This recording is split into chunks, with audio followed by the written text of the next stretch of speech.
Oke teman-teman, assalamualaikum warahmatullahi wabarakatuh. Kembali lagi bersama saya Dedi Insong.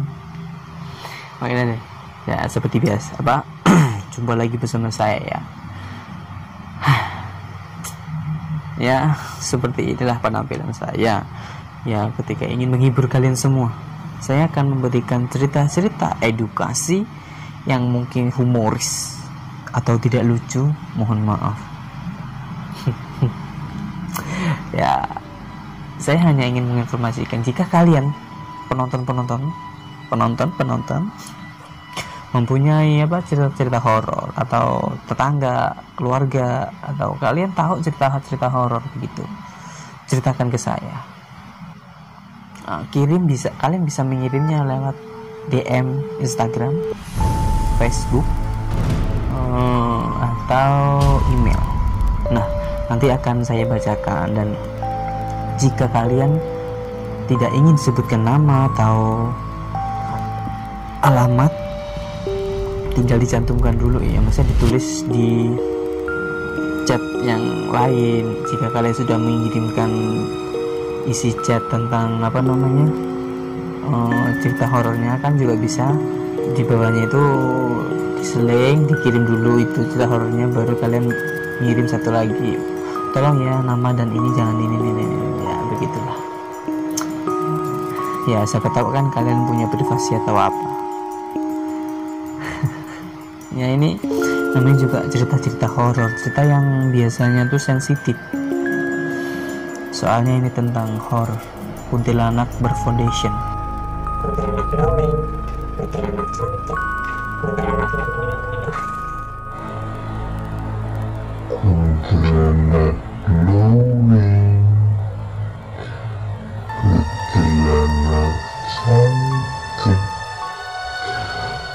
kuntilanak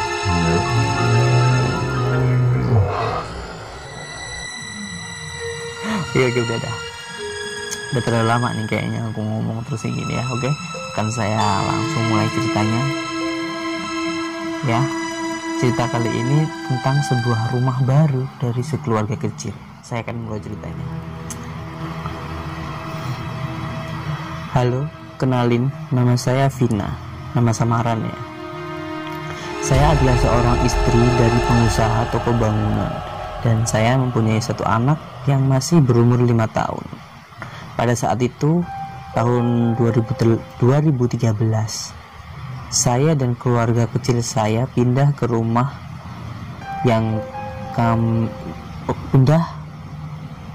pindah rumah karena rumah kami yang lama terlalu jauh dari toko bangunan suami saya. Saya membeli rumah dengan 2 lantai dan cukup bagus dan tidak terlihat seperti rumah tua, malah seperti rumah baru tapi dengan harga yang relatif murah. Saya sendiri tidak tahu, tapi kata suami saya pemilik rumah ini sedang membutuhkan uang. Ya, saya percaya saja. Satu minggu pertama terasa biasa-biasa saja, tidak ada yang aneh sedikit pun, dan tidak ada gangguan sedikit pun di rumah ini. Dan gangguan itu ada setelah minggu kedua. Waktu itu, kalau tidak salah, pas maghrib, saya sedang duduk di lantai 2 bersama anak saya.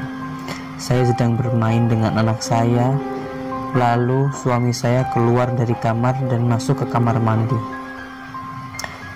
Oh iya, for your information, kamar mandi itu tepat berada di depan saya yang lagi duduk dan mainan sama anak saya. Sebelum suami saya masuk ke kamar mandi, saya bertanya, "Mau apa, Mas?" Dan suami saya hanya tersenyum menyeringai. Saya langsung merinding, entah kenapa. Setelah suami saya masuk kamar mandi, mungkin jarak 2 atau 3 menit, tiba-tiba suami saya memanggil saya dari lantai bawah. Ternyata suami saya sedang menonton TV di ruang keluarga. Saya kaget sejadi-jadinya. Langsung saya bawa anak saya ke bawah bersama suami saya. Tak hanya itu, waktu itu saya masih tiduran di kamar dan anak saya sedang bermain di depan kamar saya, dan pintu kamar tidak saya tutup sengaja biar saya bisa mengawasi anak saya yang sedang mainan. Saat itu suami saya belum pulang kerja karena katanya harus ada bahan bangunan yang harus diantar pada malam itu juga.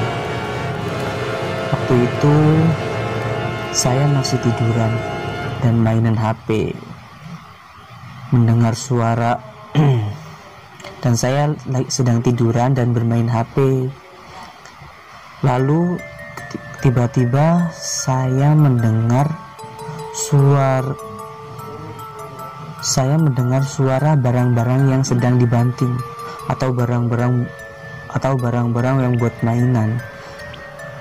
Saya pikir itu anak saya yang sedang memberantakan barang-barang. Ya biasalah anak-anak. Saat saya keluar kamar, saya tidak melihat siapapun di sana. Saya hanya melihat mainan anak saya yang berantakan, dan di pojok ruangan persis di sebelah kanan kamar mandi ada sosok wanita dengan gaun merah compang-camping dengan rambut panjang yang lusuh dan mengerikan. Dia tersenyum ke arahku, mukanya terlihat setengah karena setengahnya tertutup oleh rambutnya. Aku seperti di-freeze, diam tidak bisa bergerak. Padahal aku ketakutan setengah mati saat itu. Lalu perlahan wanita itu menghilang seperti di dalam film horor. Dan aku tersadar. Aku langsung mencari anakku dan aku bawa ke rumah tetanggaku, dan aku menceritakan semuanya ke tetanggaku, dan tetanggaku juga berkata bahwa dia juga pernah melihat si perempuan itu di jendela rumah saya pada waktu maghrib 2 hari sebelumnya.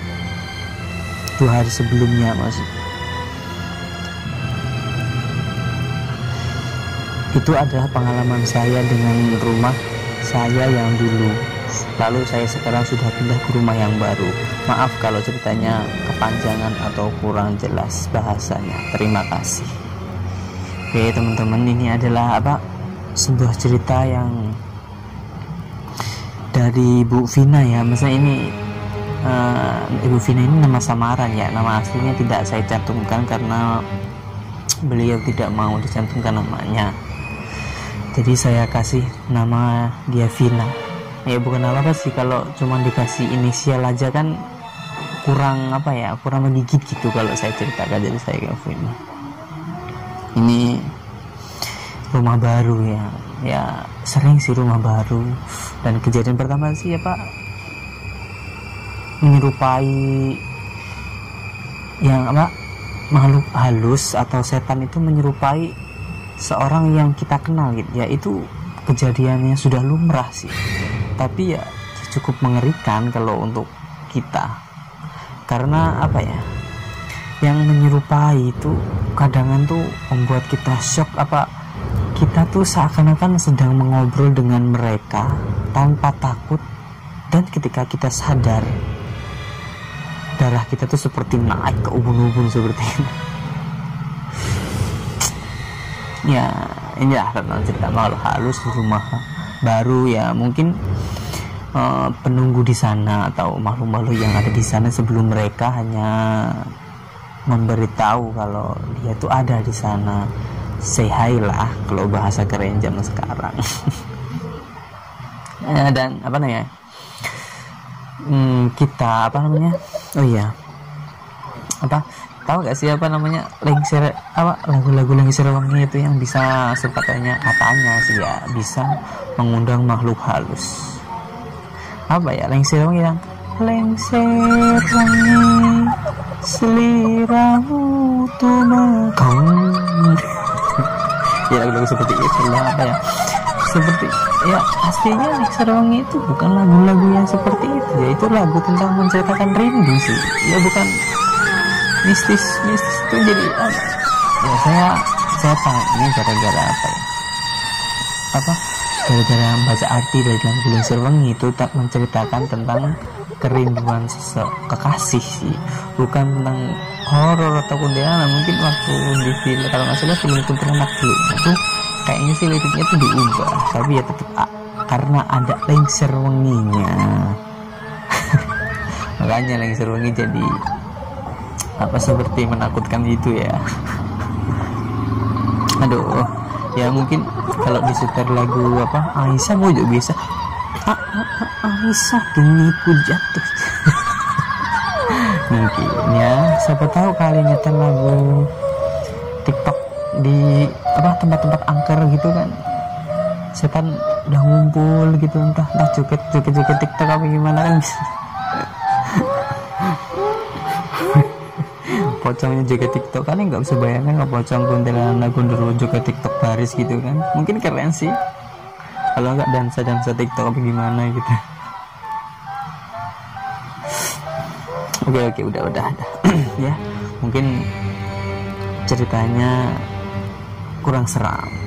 Ya tidak kurang seram sih, mungkin kalau pembawaan saya kurang seram atau bagaimana, tolong di komen atau bagaimana, kasih saya saran-saran dan kasih saya cerita supaya saya bisa upload setiap hari atau bagaimana, serah kalian. Yang penting jika kalian ada cerita horor, kirimkan lewat DM Instagram, email atau inbox di Facebook. Oke, sekian dari saya. Assalamualaikum warahmatullahi wabarakatuh.